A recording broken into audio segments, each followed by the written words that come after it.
சித்தர்களில் மிக சிறப்பு பெற்றவர் திருமூலர். இந்த திருமூலர் நாயன்மார்களில் குறிப்பிடத்தக்கவர். திருமூலரை பற்றி பல பெருமக்கள் நிறைய ஆய்வுகள் செய்திருக்கிறார்கள். கிட்டத்தட்ட ஒரு 5000 ஆண்டுகளுக்கு முன்னால் வாழ்ந்தவர் திருமூலர் என்று ஒரு செய்தி இருக்கிறது. இந்த திருமூலர் நமக்கு என்ன சொல்லிக் கொடுத்தார்? நிறைய சொல்லிக் கொடுத்தார். இக வாழ்க்கைக்கும் சொல்லிக் கொடுத்தார், பர வாழ்க்கைக்கும் சொல்லிக் கொடுத்தார், யோகத்துக்கும் சொல்லிக் கொடுத்தார். அதையெல்லாம் நம்ம தொடர்ந்து சிந்திக்க இருக்கிறோம். இந்த உடம்புல 6 ஆதாரங்கள்: மூலாதாரம், சுவாதிஷ்டானம், மணிபூரகம், அநாகதம், விசுத்தி, ஆக்ஞை. இந்த ஒவ்வொரு ஆதாரத்துக்கும் ஒவ்வொரு கோயில். மூலாதாரம் என்பது திருவாரூர், திருமூலட்டானம்னு அந்த இடத்துக்கு பேர். மூலாதாரம் திருவாரூர். அதுக்கப்புறம் சுவாதிஷ்டானம். சுவாதிஷ்டானம் என்பது ஜலம் போகிற பாதைக்கு நேர பின்னால் உள்ள புள்ளி, முதுகுத்தண்டில். அது திரு ஆனைக்கா. அதுக்கும் மேலே வந்தால் மணிபூரகம், கொப்பூலுக்கு நேர முதுகுத்தண்டில் உள்ள புள்ளி. அது திருவண்ணாமலை. அதுவும் தாண்டி மேலே வந்தால் அநாகதம். அநாகதம் என்பது நெஞ்சு. இந்த டிக் டிக்குன்னு அடிக்குது பாருங்க, அதுக்கு நேர பின்னால் முதுகில் உள்ள புள்ளி. இது சிதம்பரம். சிதம்பரத்தில் நடராஜாவுடைய ஆட்டம் நடந்து கொண்டே இருக்கும். இந்த டிக் டிக் என்பது அடித்து கொண்டே இருக்க வேண்டும். இது அநாகதம், சிதம்பரம். அதுக்கும் மேலே விசுத்தி. விசுத்தின்னா இந்த உள்நாக்கும் அல்நாக்கும் சேர்ற இடம், கழுத்து. அது திருக்காலத்தி.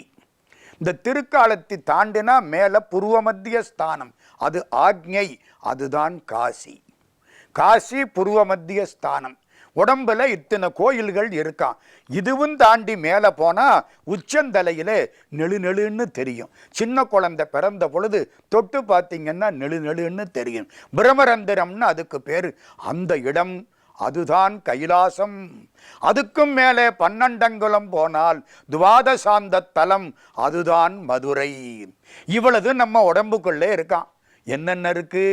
மூலாதாரம் என்பது திருவாரூர், சுவாதிஷ்டானம் என்பது திருவானைக்காவல், மணிபூரகம் என்பது திருவண்ணாமலை, அநாகதம் என்பது சிதம்பரம், விசுத்தி என்பது திருக்காலத்தி, ஆக்ஞை என்பது காசி, பிரமரந்திரம் என்பது கைலாசம். அதுக்கு மேலே 12 அங்குலம் துவாதசாந்த தலம். தசம்னா 10, துவான்னா 2, 12 அங்குலம் அதுக்கு மேலே போனால் மதுரை. இவ்வளவு நம்ம உடம்புக்குள்ளே இருக்கான். திருமூலர் என்ன தெரியுமா சொல்றார்? கீழே மூலாதாரத்தில் இந்த பாம்பு மாதிரி ஒரு அமைப்பு இருக்கிறது. நம்ம கோயில்களில் எல்லாம் சிவலிங்கத்தை வச்சு மேலே ஒரு நாகாபரணம் வச்சிருப்போம். நாகலிங்க பூன்னு ஒரு பூ பார்த்துருப்பீங்க.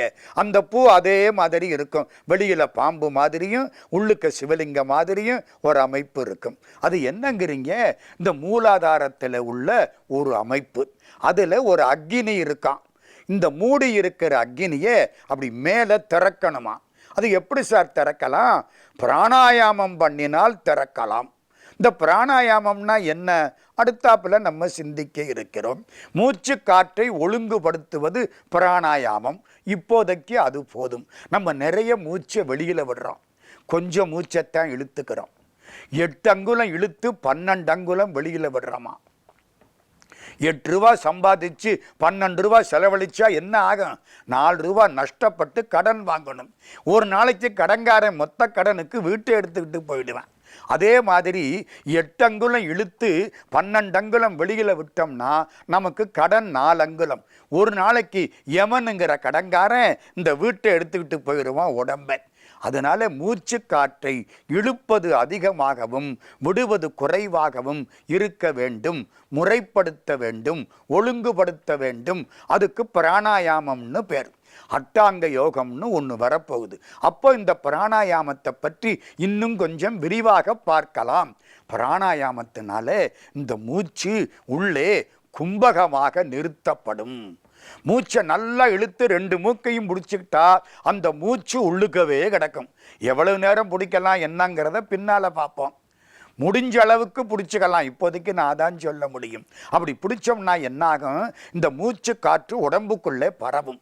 ஒவ்வொரு இடத்திலையும் பரவும், வெளியில வர துடிக்கும். அப்ப என்ன ஆகும் தெரியுமா?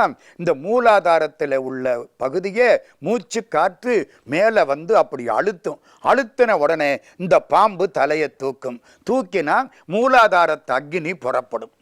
மூலாதாரத்து அக்னி சுவாதிஷ்டானத்துக்கு வரும், சுவாதிஷ்டானத்தில் இருந்து மணிபூரகத்துக்கு வரும், மணிபூரகத்தில் இருந்து அநாகதத்துக்கு வரும், அநாகதத்தில் இருந்து விசுத்திக்கு வரும், அங்கே இருந்து ஆக்ஞைக்கு வரும்.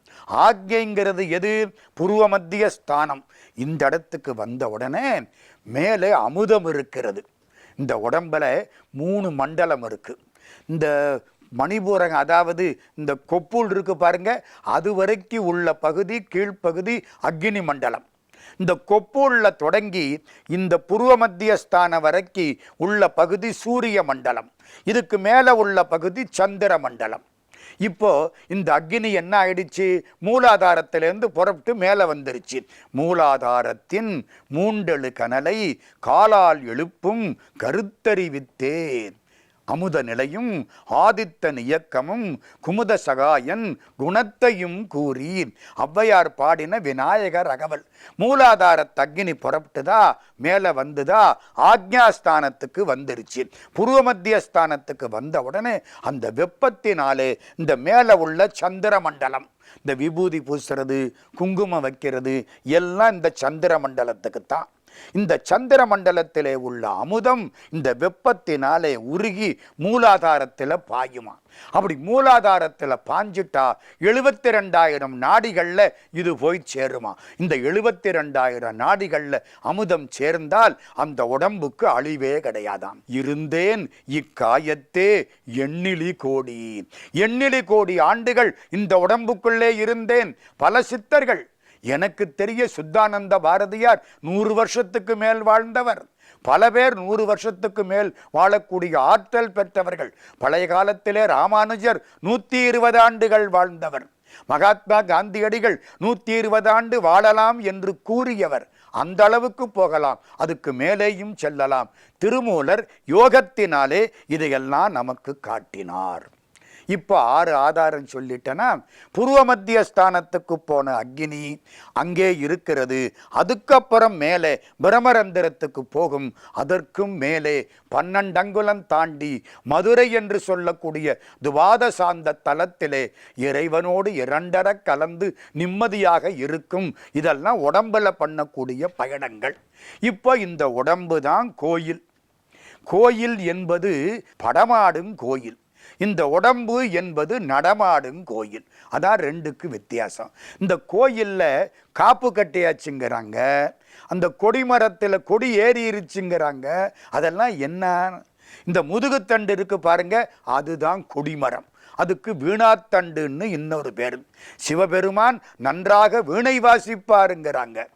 வேயுரு தோழி பங்கன் விடமுண்ட கண்டன் மிக நல்ல வீணை தடவி.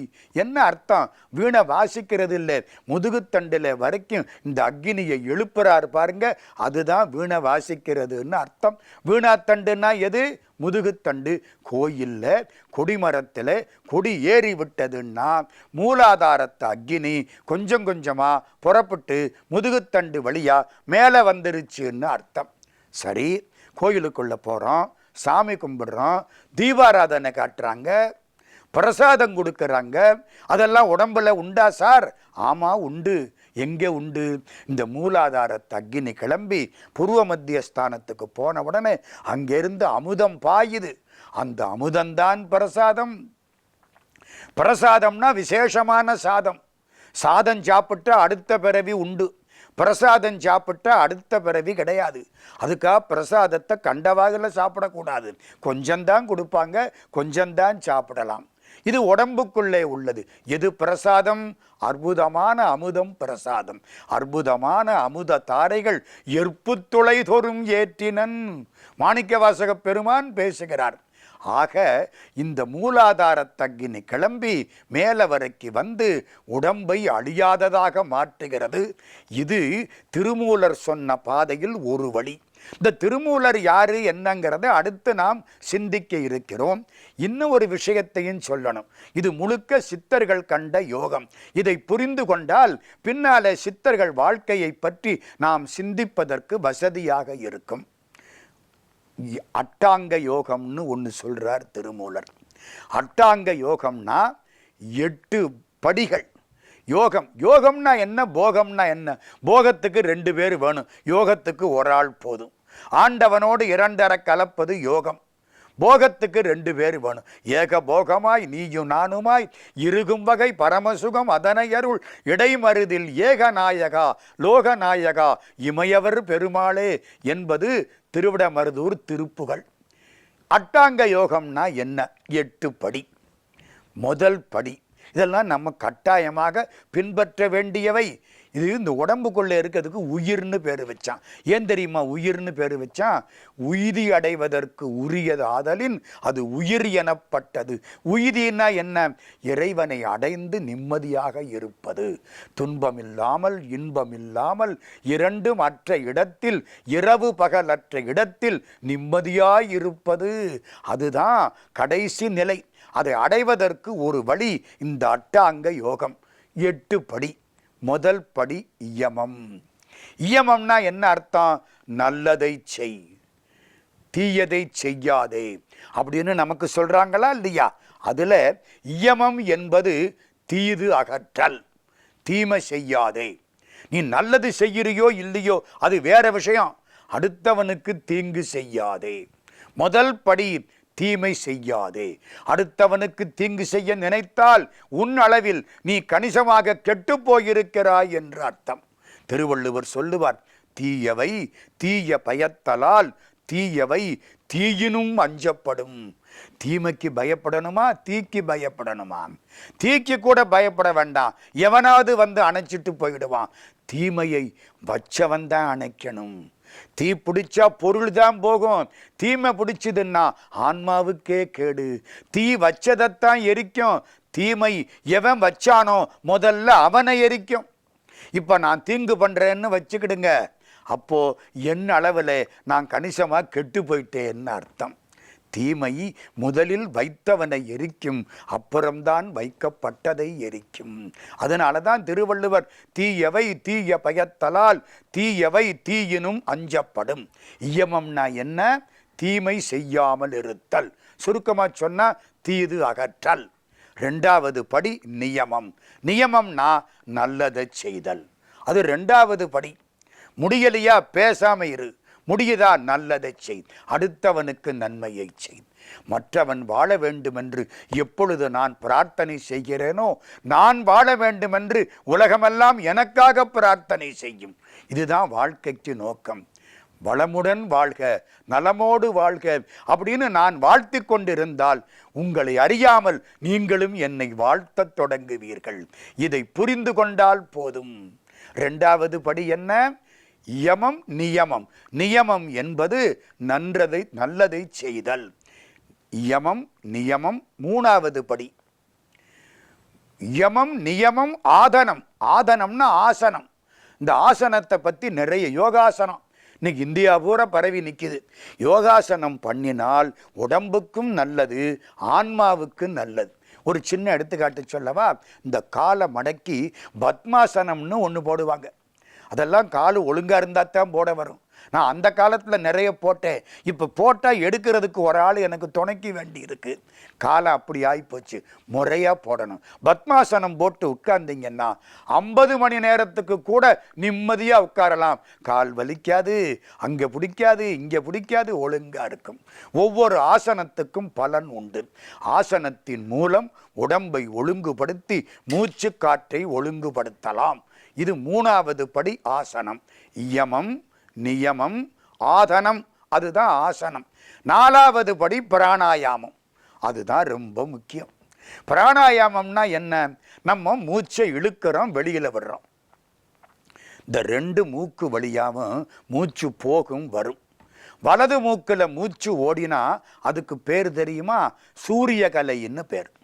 இடது மூக்கில் மூச்சு ஓடுனா அதுக்கு சந்திரகலைன்னு பேர். மாறுது பாருங்க, இங்கே இருந்து அங்கே, அதுக்கு சுழிமுனை நாடியில் மூச்சு ஓடுதுன்னு அர்த்தம். இப்போ வலது மூக்கில் மூச்சு ஓடுற பொழுது உடம்பு ரொம்ப சூடாக இருக்கும். எந்த வியாதி கிருமியும் நம்மள்கிட்ட வராது, வந்தால் செத்து போயிடும். அக்னியில் விழுந்தா என்ன ஆகும்? சூரிய வெப்பம் மாதிரி. இடது மூக்கில் மூச்சு ஓடுற பொழுது ஒரு வியாதி கிருமி வந்தால் நம்மள்கிட்ட இருந்து சாப்பிட்டு நம்மளையும் சாப்பிட்டு நம்ம டாக்டரை 4 வீடு கட்ட வச்சு விட்டு அதுக்கப்புறம்தான் ஒரு வழியாக போகும். சந்திரகலையில் வந்தால் அப்படி, சூரிய கலையில் வந்தால் இப்படி. அதுக்காகத்தான் வடலூர் வள்ளற் பெருமான் என்ற பெரிய சித்தர் நமக்கு சொல்லி கொடுத்தார், எப்பவும் சூரியகலை ஓடுறாப்புலையே இரு. சார், சூரியகலை ஓடணும்னா என்ன சார் செய்யணும்? படுக்கிற பொழுது இடது பக்கத்தை கீழே வச்சு படு. இடது பக்கத்தை கீழே வச்சு படுத்தால் மேலே உள்ள வலது மூக்கில் மூச்சு ஓடத் தொடங்கும். வலது மூக்கில் மூச்சு ஓடினால் அதுக்கு என்ன பேரு? சூரியகலை. சூரியகலை ஓடுற பொழுது வியாதிக்கிருமி நம்மளை ஒன்றும் செய்யாது. சந்திரகலை ஓடுற பொழுது வியாதிக்கிருமி வந்து இருந்து நம்மை துன்பப்படுத்தும். அடுத்த ஒரு முக்கியமான செய்தி சொல்றேன், இது திருமூலர் சொன்னது. இந்த மூச்சு காற்றை பற்றி.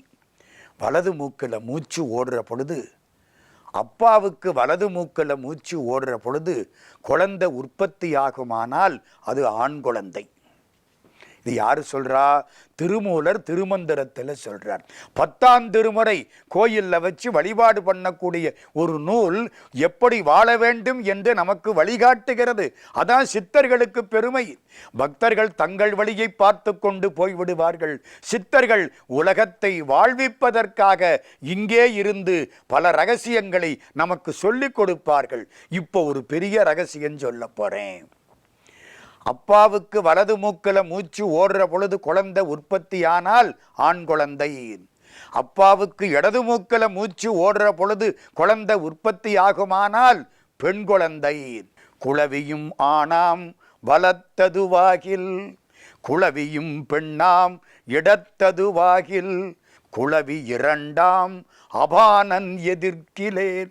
அபான வாயு மலக்காற்று எதிர்த்து வர்ற பொழுது குழந்தை உற்பத்தி ஆகுமானால் 2 பிள்ளை பிறக்குமா? யாரு சொல்றா? திருமூலர் திருமந்திரம் 2ஆம் தந்திரம் படைப்புங்கிற பகுதி. எவ்வளவு வேடிக்கை பார்த்தீங்களா? இந்த வலது மூக்கில் ஓடுற மூச்சும் இடது மூக்கில் ஓடுற மூச்சும் எல்லாத்தையும் தீர்மானம் பண்ணுது. இன்னும் ஒன்று சொல்கிறார் தெரியுமா? ஏன் சார், அப்போ அப்பாவுக்குத்தான் வேலையா, இந்த அம்மாவுக்கு வேலையே கிடையாதா? அவள் சும்மா வயிற்றில் வச்சிருக்கவதானா அப்படின்னு நினைக்காதீங்க. அம்மாவும் இதுக்கு காரணம். திருமூலர் பேசுகிறார். எப்படி? தாய் வயிற்றில் மலம் அதிகமாக சேர்ந்திருக்கிற பொழுது குழந்தை உற்பத்தி ஆனால் முட்டா பயலா பிறப்பானா, அறிவில்லாதவனா பிறப்பானா. உதரம், மாதா உதரம் மலம் மிகின் மந்தனாம். மந்தன்னா என்ன அர்த்தம்? மந்த புத்தி உள்ளவன். மாதா உதரம், உதரம்னா வயிறு, மாதான்னா அம்மா. அம்மா வயிற்றில் ஜலம் நீர் போகாம கட்டி இருக்கு. அப்போ இந்த குழந்தை உற்பத்தி ஆயிடுச்சு. அப்போ என்ன சார் ஆகும்? பேச்சு வராது. அப்ப என்ன தெரியுது? இந்த வலது மூக்கில் ஓடுற மூச்சு இடது மூக்கில் ஓடுற மூச்சு தாயினுடைய சிந்தனை, தாயினுடைய உடம்பு, இதையெல்லாம் பொறுத்து இந்த குழந்தை அமைகிறது. இது பிராணாயாமம். பிராணாயாமம்னா என்ன? மூச்சு காற்றை ஒழுங்குபடுத்துவது.